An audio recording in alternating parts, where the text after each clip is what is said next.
I'm actually going to keep it really short and sweet and just tell you that King County Executive Dow Constantine has been a state senator, he has been a state representative, he has been a King County councilperson, and he has been the King County executive for the last 10 years. He is also my boss, I am very proud to tell you, and he's the most music-loving politician I have ever known. I know a whole lot of politicians, so that means something.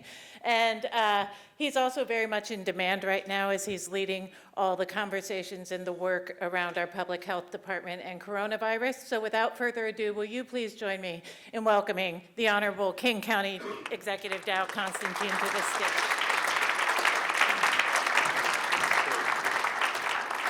Thank you so much, Kate. I'm mostly here to thank you, but I just want to say what a thrill it is to be here and address the Sociable City Summit. Oh my God, Philip Colvin, that was an amazing presentation. Look at my notes, they're just scribbling all over as you were talking. I now can make neither heads nor tails of them, so I may just ignore them. But it is usually when I address convention groups, which is frequently I have to encourage them to go out and enjoy what the city and the region have to offer. This is not one such group. I understand you went en masse to the rendezvous last night. You're welcome for the bus. I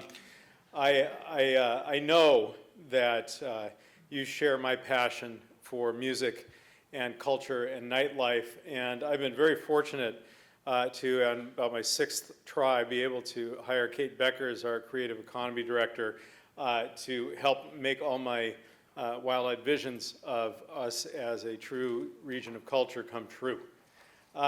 You know, Seattle and King County have a reputation for great music, which I will not recount to you, except to say that I've actually lived through most of it. Was not around to see Hendrix play in his hometown. We watched a lot of Hendrix tribute shows when I was a kid. But it has been a long road here, and we've not always realized the potential of music and nightlife here. When I was first getting involved, even before I ever ran for office 25 years ago, something was passed in the city of Seattle called the Teen Dance Ordinance. Have you talked about this on this trip? And it was kind of like the No Teen Dance Ordinance. It was like something out of one of those movies about a bigoted small town in the Bible Belt where they're trying to stop everybody from dancing. And it was odd. And we got involved in organizations really trying to figure out how we could remake nightlife in the city and region in our vision. My vision was one of a kid who used to stand outside of these 21 and over venues all the time because it was hard for him to keep the doors open if they weren't able to sell alcohol. But the way the rules were set up, if you were pouring a drink inside, the kids basically couldn't come in and see the band. And that was solved with fake ID eventually. But the point is that was not an acceptable situation. We've managed through action over the course of decades to begin to transform that. The counter-narrative, however, is that we became a really popular place with Microsoft and then Amazon and this run-up in real estate prices, and all of those precious little venues that I so desperately want to get into are being run out because they can't afford to stay in business anymore, and they're being knocked down and turned into office buildings. And yes, I mean, progress and economic vitality are good and important, and not every single place is sacred just because there was once a show there. But many of these venues are either architecturally or culturally tremendously significant, and they deserve to be saved. They deserve the consideration of the government and the community to figure out, even in the context of this crazy economic story that we have going, how we can keep every community and our downtown core vibrant and vital, not just until 5 p.m., but well into the evening, with musicians and artists being able to exchange ideas and interact and create for the people. I've not really been ever in a proper band, but in October I was part of a nightlife tour with the mayor of Vancouver and the Consul General of Canada here on the West Coast, and both of whom had been in bands. And so we went around, and Kate set up some places for us to go, caught some bands. got to talk a lot, and I got to wax nostalgic about my days working at the college radio station back in the heyday of college radio here in the University of Washington campus. And that was when everything that happened in Seattle in the late 80s was sort of bubbling up in the mid 80s, in the early 80s. And the best thing that happened there was I met the music director who became my wife. And as you know, the music director is the person who definitely knows more about music than you do. And I was laughing at the chart about how women make decisions here, because not to be either sexist or, you know, reinforce gender stereotypes, but my wife definitely makes all the decisions about what bands we're going to go see, what cities we're going to travel to see those bands, where we're going to, what it's worth to pay for tickets in the front so we can actually get up against the stage, which is always pretty much the priority. And then now we have a little daughter who in utero got to see the Afghan Wigs, and then her first show was an in-store at Easy Street Records in West Seattle with Billy Bragg, one of my heroes. I actually declared it Billy Bragg weekend last year here in town. And then, and I don't think I'll ever live this down, we actually took her to see Morrissey. So I'll apologize to her for that when she's old enough to understand. You know, last month, because music is still my passion, and now they have Kate to help me channel this energy, we kicked off the King County Music Initiative. And we kicked off at Washington Hall, which is a grand old venue where once Martin Luther King spoke, his only appearance here in Seattle. But more to the point, for this purpose, was where we went to see a bunch of old punk rock shows back in the old punk rock day here in town. And it has been beautifully restored. And it's going to be here for, you know, another 80 or 100 years. And the town, the people who do a lot of the same kinds of things that you do, gathered there to talk about what we need to do to get past this moment of anxiety for musical culture in our community. These economic forces and indeed social forces that are eroding the things that we all collectively care about.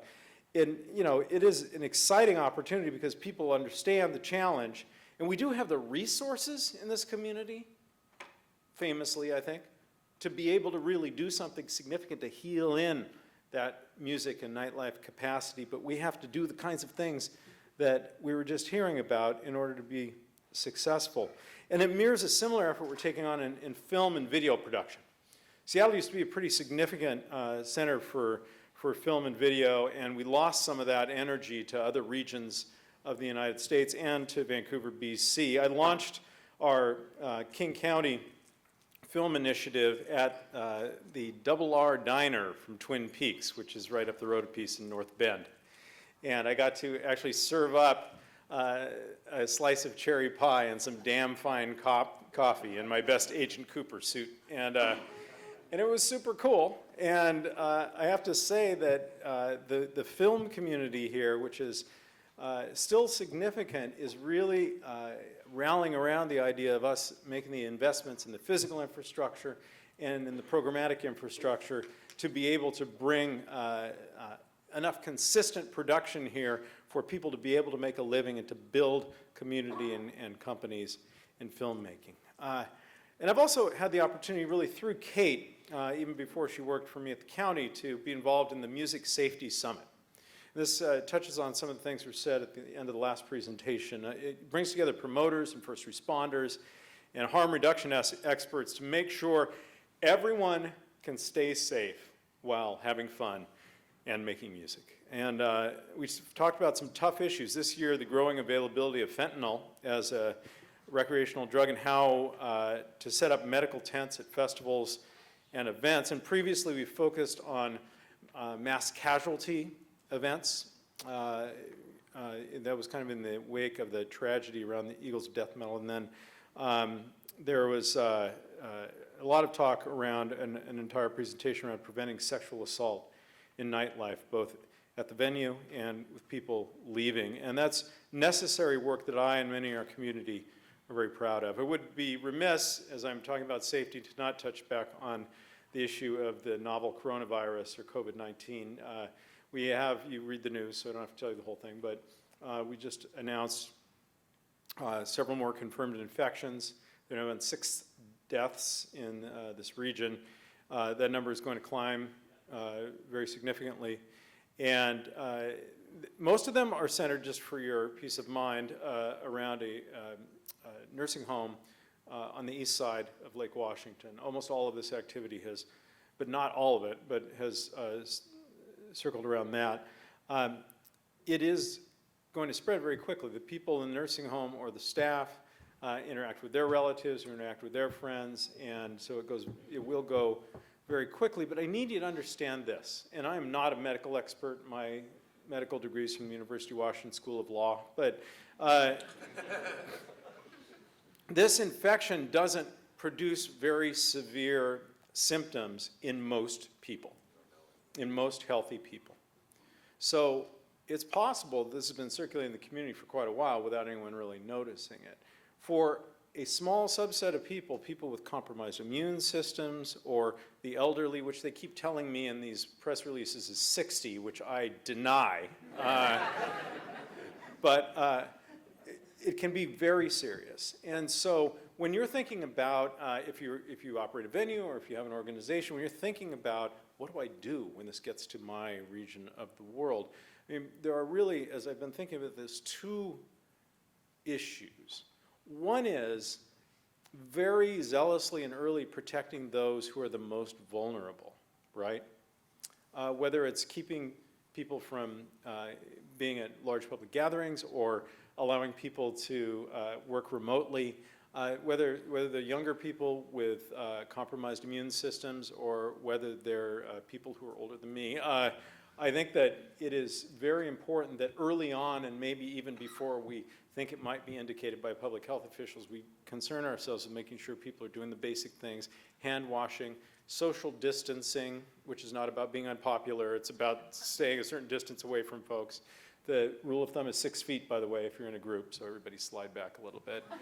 And then the other is slowing the spread of the infection by having the public more generally engage in these appropriate and public health recommended actions. And again, it's hand washing, it's covering coughs, it's staying home when you're sick, it is making sure that you are monitoring public health information so you know, and you realize we're going to come to this point at some point, that we have to start postponing public gatherings during the peak of an infection.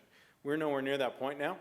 Public health rules or recommendations would not suggest that that's where we are, but it may well come to the point when sporting events or other gatherings need to be postponed until after the infection has slowed.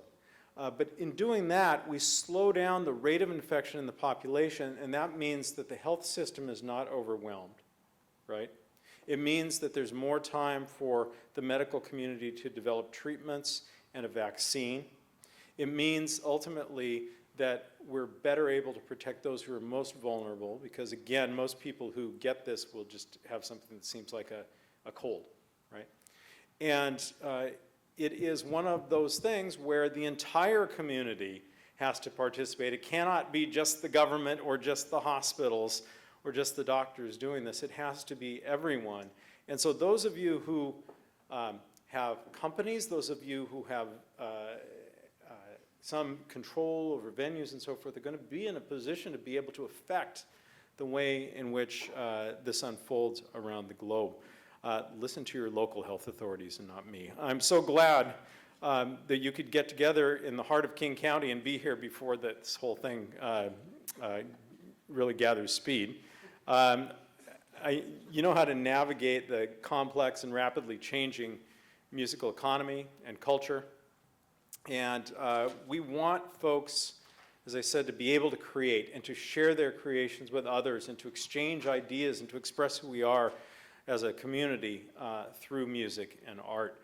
I really am so supportive of the work that you're doing, and I'm so excited to hear what I've been able to hear in the presentation today. And mostly, as I do with all conferences, I want to thank you for joining us here in Martin Luther King County to share a little bit of what we do here, just as I enjoy traveling to the places where you live and learning about what you are doing. And I look forward to having you back very, very soon. Thank you so very much.